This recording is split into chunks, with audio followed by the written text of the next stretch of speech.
world's greatest criminal has stolen the greatest treasures, escaped the greatest prisons, and he bears a strong resemblance to someone you know. It's not easy being mean. Constantine, who's a frog who looks strikingly similar to Kermit. He looks a little like me. It's Constantine, the world's most dangerous frog. Check this out.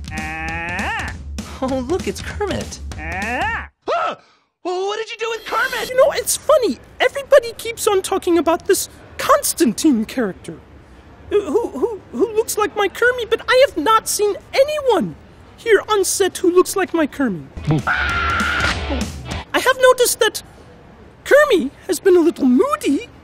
One day he'll be his very handsome, humble, soft-spoken, gentle self, and the next he'll be very, very angry and barking out orders to everyone and I don't know, he's acting like a criminal.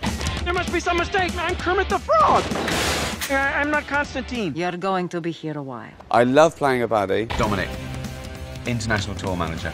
Dominic, bad guy? Badgie. It's French. The Muppets are kind of figuring out what to do next, so in comes this international tour manager who says, I'm going to take you on the road, I'm going to expose you to all these international countries, and that person is Ricky Gervais, and he ends up being some sort of a con man. So while the Muppets are performing in Madrid and Berlin and Dublin and London, Ricky and his partner in crime are pulling heists, and the big heist being at the end, the crown jewels, which they hope to pin all on the Muppets.